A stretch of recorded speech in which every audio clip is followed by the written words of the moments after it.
phambili Khoza FM uhlelo oza nabangani bakho 23 minutes after and before 4. Yeah.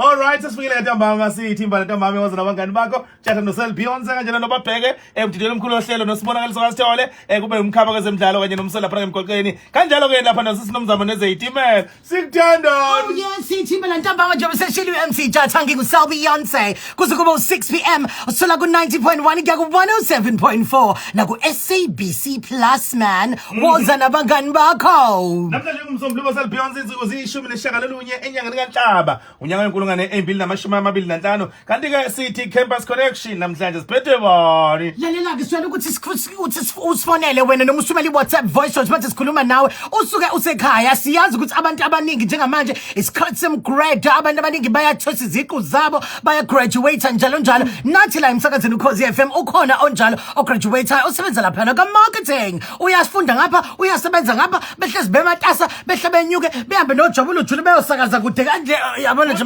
Shona Sel Beyonce yakuzona iziqu zokuqala lezi athi ezona yes iyafunda nje intombi iyafunda Molo Phumzile kunjani nontombi. Hello WNB team ninjani. Kahle uyagraduate futhi. Ngiyagraduate futhi second belt yes.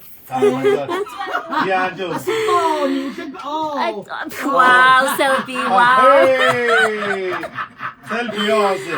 Wow. Udlala ngawo le Phumzile. Yabona. So listen, ufunda kuphi nendawo ubufunda kuphi nendawo? Okay, bengifunda eDUT Sultan nakulonyaka futhi ngisafunda khona. Okay, imo bufundela ini njengoba uzograduate nje kusasa? It's on Thursday. Bengenza i-advanced diploma in management sciences marketing. All right. So this year ngenza a postgrad in PR and communications.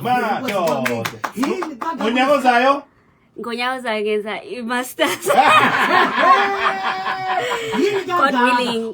Unesikhathi esiningi indaba into ekwenza ukuthi ugqugquzele ukuthi ufunde kangaka babes. Well, like so isikhathi esiningi I think nje ngumuntu nje okhule ekuthanda ukufunda. Oh, wow. Kwaba khona ukuphazamiseka empilweni but it's always been my dream. That's why ngibuyelile esikolweni ngayoqhubeka nezifundo zami enangenza kahle. Futhi uphase ngo distinction. Yeah, Nkosi awu he it's surprise iza ngolesine hayi namhlanje.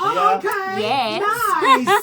So kunjani ukusebenza ngapha ubufunda ngapha because umsebenzi wenu anibe lihlezi nima ase lihlezi ningekho sikhuluma nje bengekho namhlanje benileko sithenga neJJ lalela weselba kuve kunzima ithuba nje olitholayo uyafunda mawufika ehotel makuthi siyolala khona ngiyafika in fact ngithola isikhathi esiningi mas travel because angidingi ukuthi nginakele ingane nani so ngifika ehotel ngidle ngigeze sekuyoba incwadi ngiyoze ngilale mawuthi travela siyakude umuntu uya driver ngala siye ePhongolo taxi emotweni mina ngenza iassignment fike lapha sengenzile ama page amaningi weekends ami ngihlale ngibusiness nezincwadi so yabo nje ukuthi mawusuku uhamba nomondle emotweni makushaya ngabe kushayela yena awungeke uzofunde kodwa makukhona mina kuleyo moto ngiyakwazi lokho for sure yazi lalela uyangathi ngithi yazi ngikhuluma kanjani kodwa ngiyasithola makuthole mina kuyafundeka inkingi mina okhulumayo ethi mina